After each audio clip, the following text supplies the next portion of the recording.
Il y a des journaux papier qui perdent de l'argent depuis des années et qui sont finalement encore là. C'est compliqué. Et la question est, est-ce qu'on parle d'un modèle économique pur web, ou effectivement, pour l'instant, ce modèle économique 100% sur le web n'a pas forcément été complètement trouvé. Il y a effectivement des choses genre arrêt sur image, ou ce que tente Nicolas avec OVNI, mais voilà, qui peut poser d'autres problèmes. Et voilà, il y a des innovations. Il y a aussi un temps d'adaptation global qui est compliqué, qui a été compliqué pour les journalistes, qui est compliqué par rapport à nos lecteurs. C'est-à-dire qu'il y a aussi beaucoup de gens aujourd'hui qui ne sont pas complètement basculés en ligne. Donc il n'y a pas forcément toujours le lectorat qui est attendu sur ces sites de pure player, etc.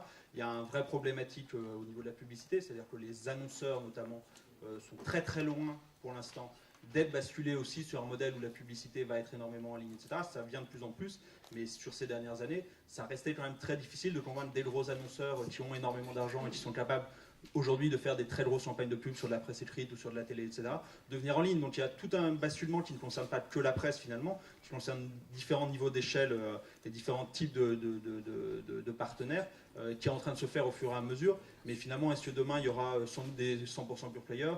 Beaucoup d'entre nous seront sur des modèles un peu hybrides finalement entre du mobile, du web, du papier, et finalement on se rend bien compte qu'aujourd'hui, que ce soit les gens comme Marianne ou Libération qui commencent à vendre des modèles comme ça d'abonnement sur plusieurs médias, ou des gens comme Rue 89 ou Batchiche ou Mediapart qui a essayé aussi, qui vont faire des expériences sur le papier avec plus ou moins de réussite. Le problème est souvent d'avoir les reins effectivement de l'investissement et pour pouvoir durer. Ce qui manque le plus souvent finalement, c'est notamment chez les pure players, c'est la mise de départ en fait. C'est des investissements qui sont lourds, ça prend du temps de s'installer, ça prend du temps de créer une marque de presse. Un magazine comme Marianne, qui est plutôt bien installé aujourd'hui, il a que 13 ans d'existence. Il a 13 années de rentabilité, mais ça prend du temps. Ça nous a pris du temps de trouver des annonceurs, ça nous a pris du temps d'avoir de la publicité dans Marianne, etc.